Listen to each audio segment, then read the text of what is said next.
Olá, pessoal. Dando continuidade ao nosso aprendizado, inicialmente eu vou agradecer pelo feedback que eu recebi de algum dos senhores, então, onde é muito importante esse feedback, tendo em vista que é um desafio não só para vocês, alunos, mas como nós professores. Então, estamos também se adaptando a essa nova modalidade de ensino que está sendo, por enquanto, ensino à distância.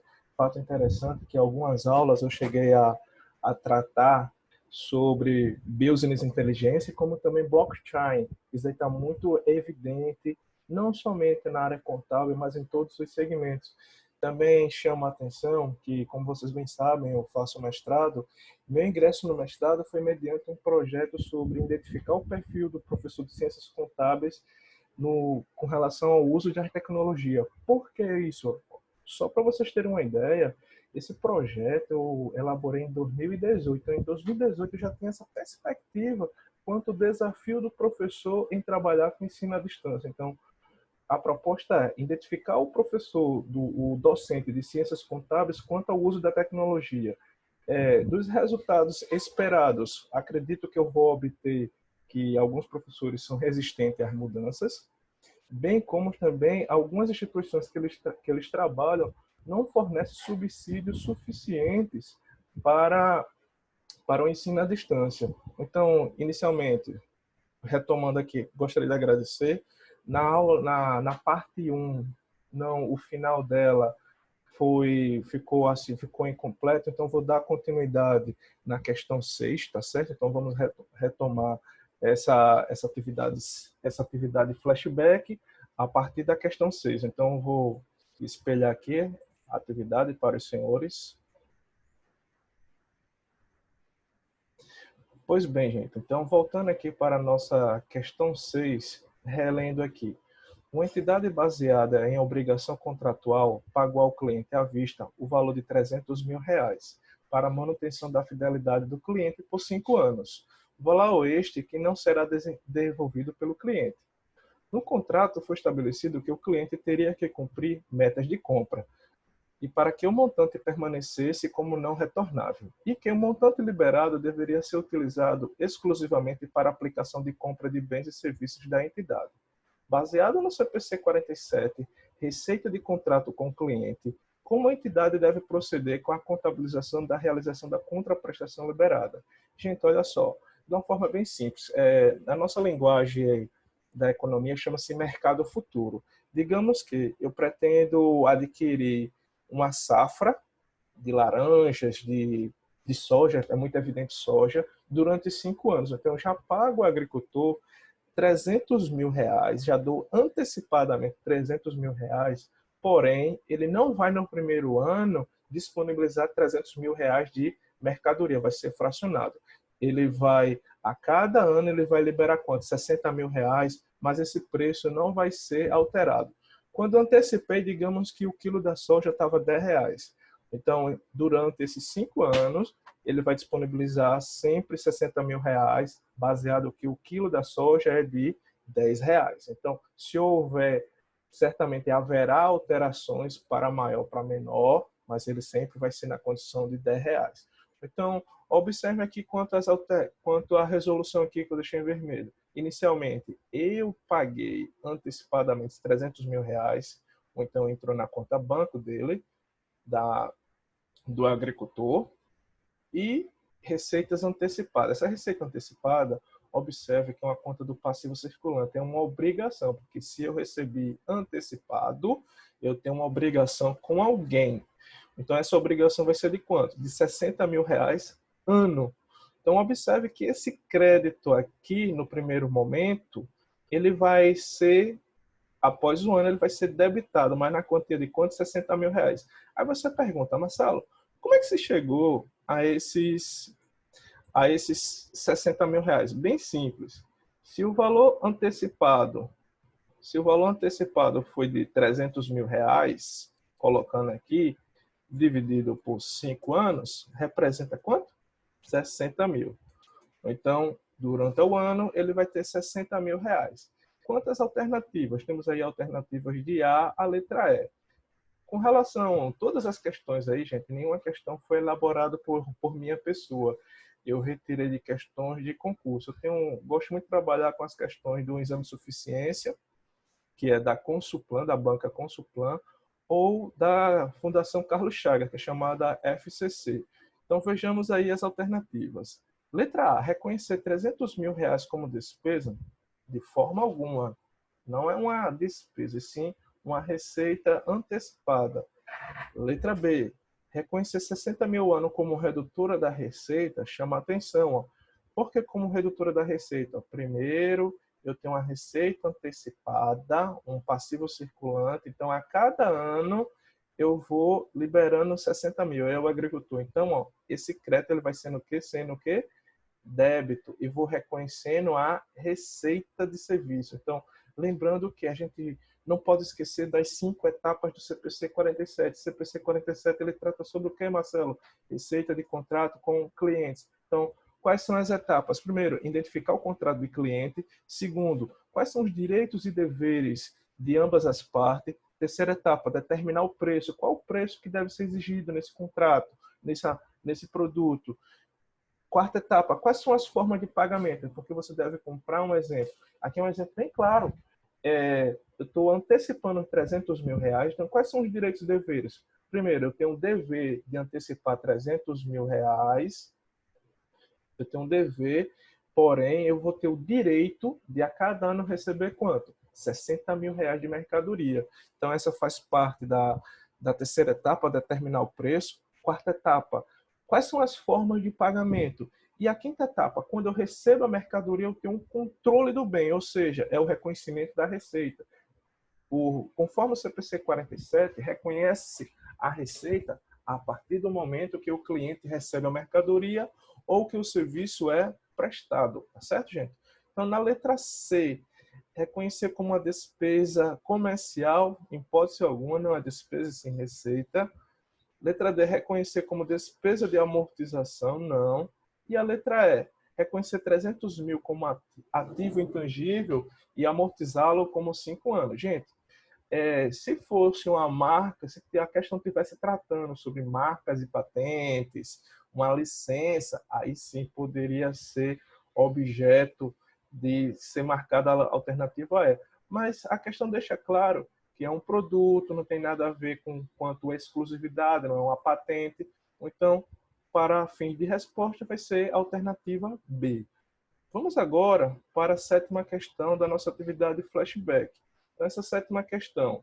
A empresa K foi contratada pela empresa X para fornecer bens duráveis em uma transação de compra e venda por preço fixo e reajustável.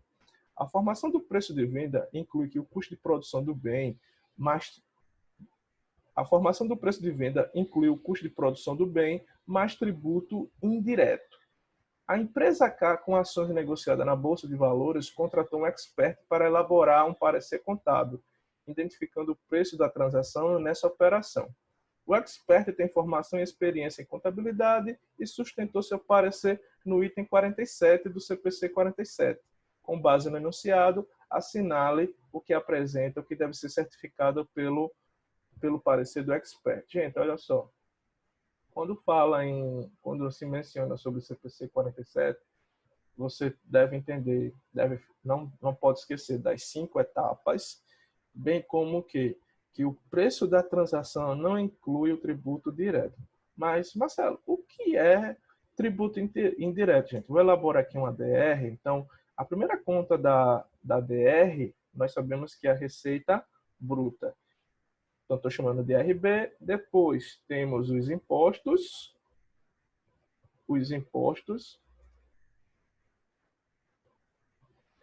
E a receita bruta menos os impostos. Aí pode ter situações, dependendo do porte da empresa, tem vendas canceladas, descontos incondicionais, estou chamando aqui de DI. Nessas vendas canceladas também, tudo diminui, né? VC, vendas canceladas, descontos incondicionais. Tudo aqui diminui para finalmente se chegar à receita o quê? Líquida. Então, o que é o preço da transação? Ele não é o valor do produto menos os impostos, ou seja, o preço da transação ele não inclui os impostos, já passou os impostos. Então, quando falar em preço da transação, que você deve ficar atento. No preço da transação não inclui o tributo direto, porque esses impostos aqui, gente, são chamados de tributos o quê? Indiretos. Inclusive, já tenho aqui um enunciado do CPC 47. Ó. O preço da transação é o valor da contraprestação a qual a entidade espera ter direito em troca da transferência dos bens ou serviços prometidos ao cliente, excluindo as quantias cobradas em nome de terceiro, por exemplo, imposto sobre as vendas. Então, ó, o preço da transação exclui os impostos sobre as vendas. Aqui os impostos sobre a venda são chamados de tributos o quê? Indiretos. Então, já falei tanto que entende-se que é a alternativa C. Beleza, gente? Vamos para a oitava questão.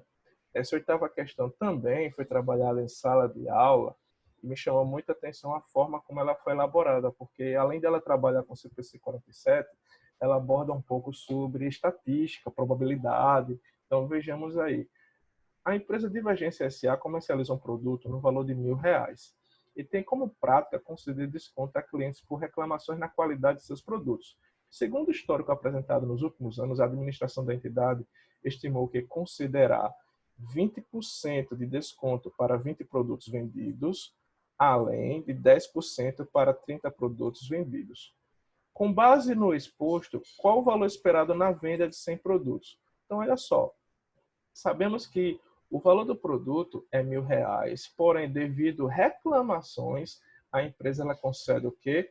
Desconto. Ele quer saber o seguinte, se eu tenho um desconto aqui, se eu estou favorecendo meu cliente com desconto, se eu vender 100 mercadorias, afinal, qual vai ser o meu faturamento baseado nesses descontos? Então, gente, bem simples. Então, primeiro, vamos fazer o seguinte,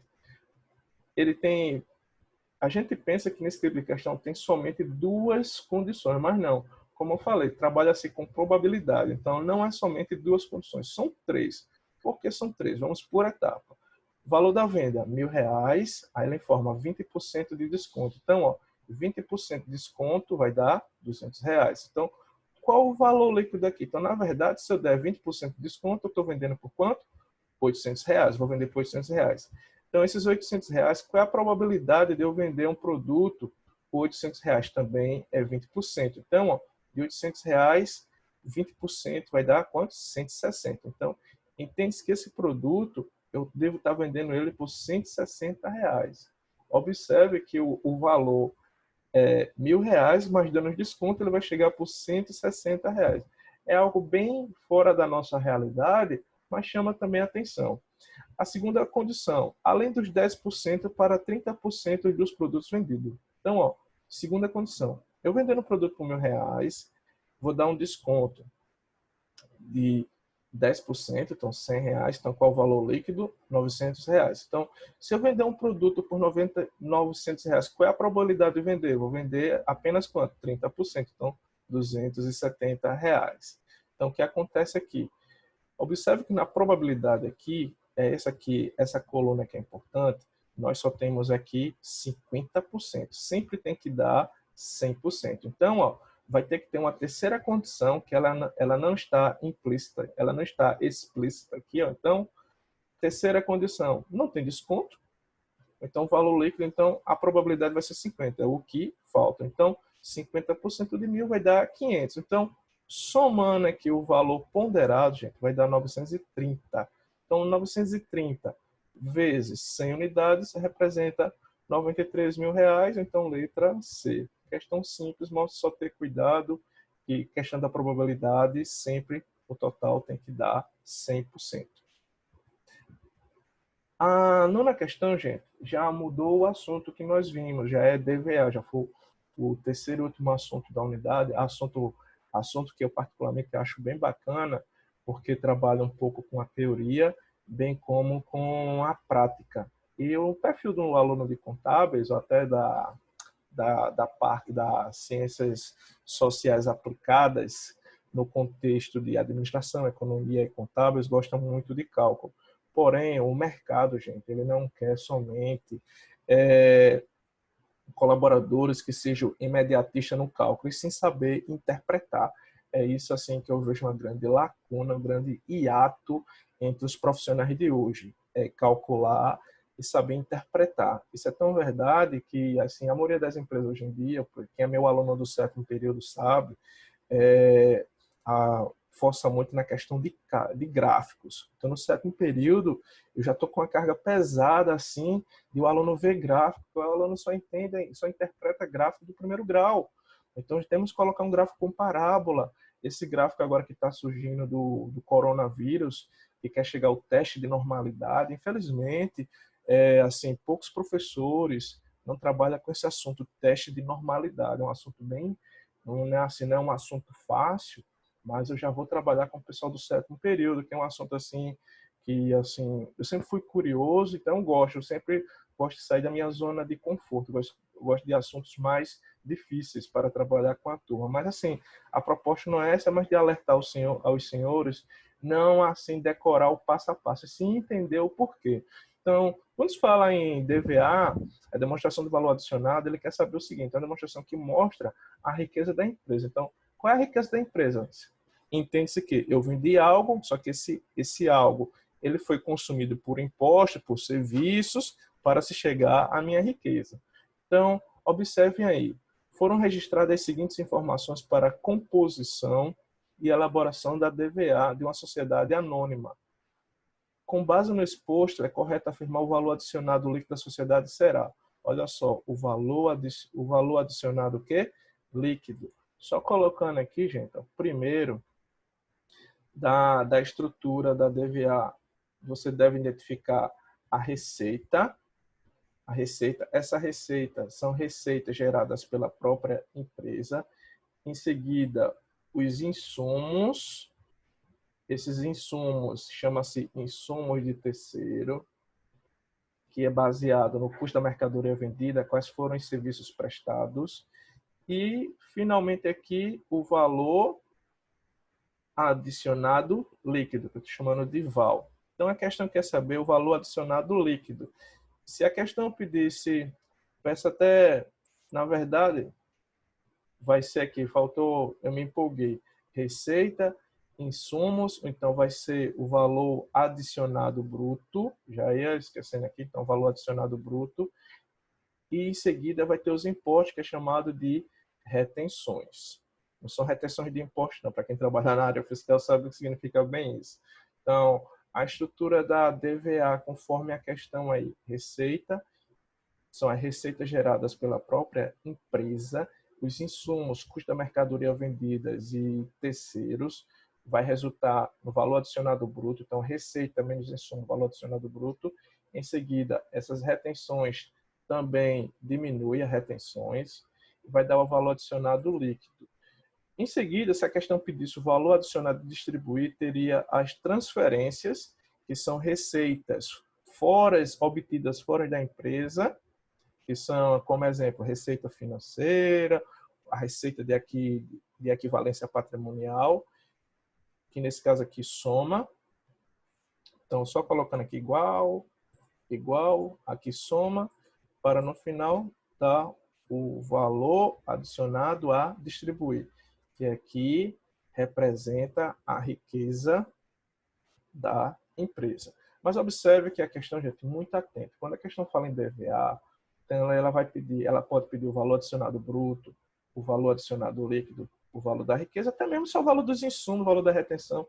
Nesse caso aqui é o valor adicionado líquido. Então, para o valor adicionado, eu preciso identificar quais são as receitas, quais são os insumos e quais as retenções, que são as depreciações. Então, olha só, quais informações que nós temos? Despesa com salários, vendas de mercadorias, remuneração de capital terceiro, custo de produto e mercadoria, materiais e energia, serviços de terceiros, impostos, taxas e contribuições, depreciação, amortização e exaustão, variação cambial ativa, receita financeira e remuneração de capital próprio. Então, eu coloquei aqui, gente, a resolução, a receita, 80 mil. De onde vem esses 80 mil, Marcelo?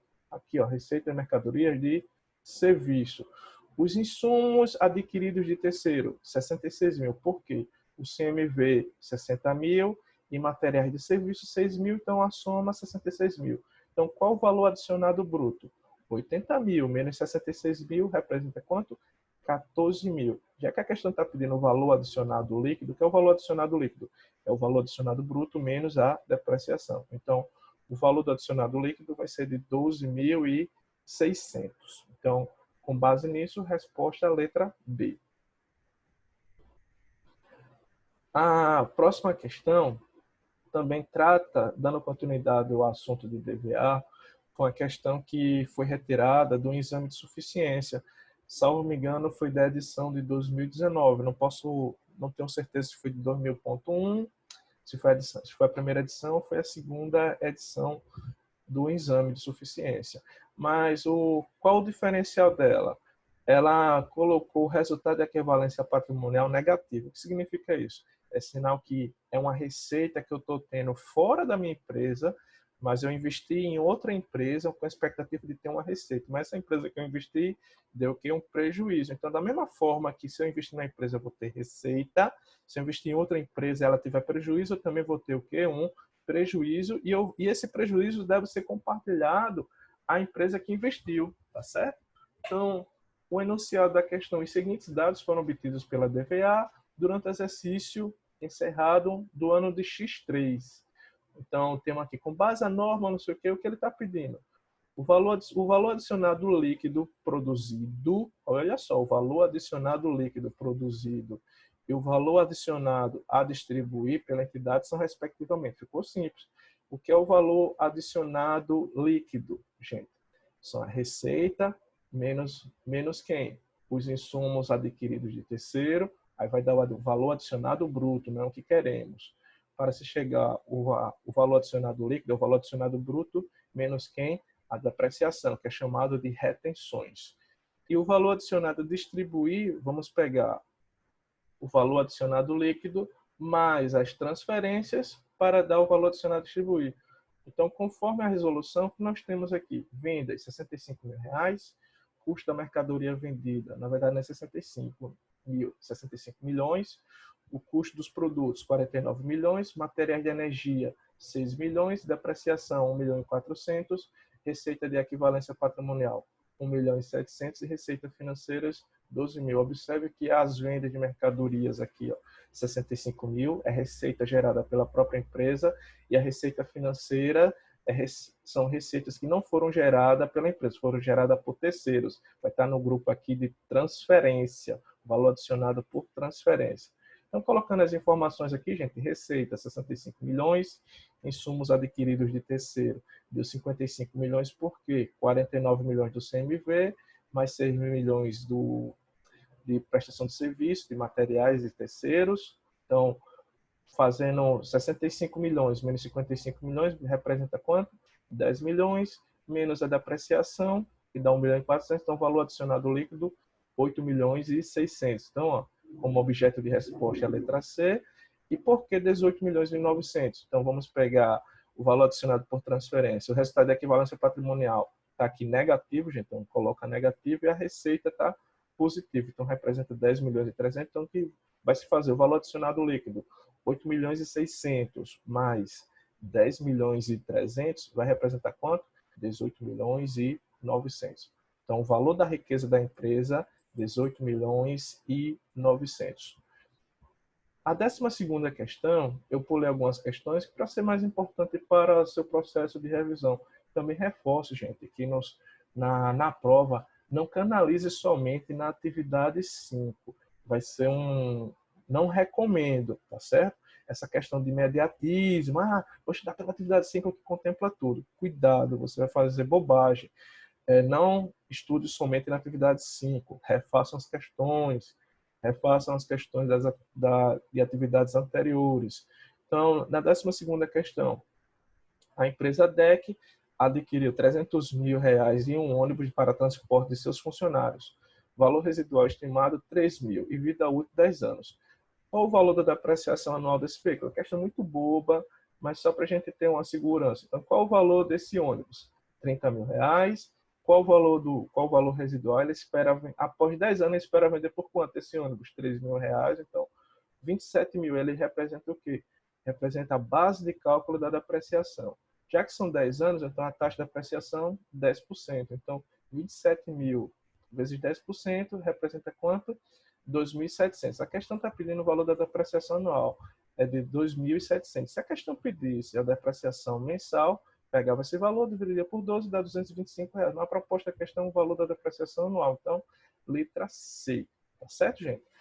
Quanto à questão 13, 13ª, é uma questão essa que me chamou a atenção, que a banca cometeu um equívoco. Quando eu fui ver a resposta da banca, hoje pela manhã, me chamou bastante atenção, que infelizmente algumas bancas não fazem a correção. Mas também eu vou deixar claro, gente, quando você vai fazer uma prova de um concurso, se alguma questão estiver mal formulada, você tem um prazo para recorrer. Então, se você não recorrer nesse prazo, por mais que a letra lá seja a correta, seja A, mas a questão a banca definiu pela letra B, mas ninguém recorreu, entende-se que é a letra B. Então, sempre tem que ter um prazo. Então, para quem pretende fazer concurso, gente, fique atento nesse prazo. E uma coisa que eu estou vendo, assim, com base no coronavírus, que o ano de 2021 e 2022 vai bombar de concurso, porque entende-se que os concursos do exercício 2020, a maioria vão ser o quê? Suspenso. Então, eles vai ser repassado para 2021 ou até mesmo 2022. Então, continue a estudar, entre no bom concurso agora, no bom cursinho online aí, ou presencial, e já vai estudando, porque concurso, gente, nesses concursos, principalmente na nossa área contábil, na área administrativa, não se passa com 6 meses de estudo, não.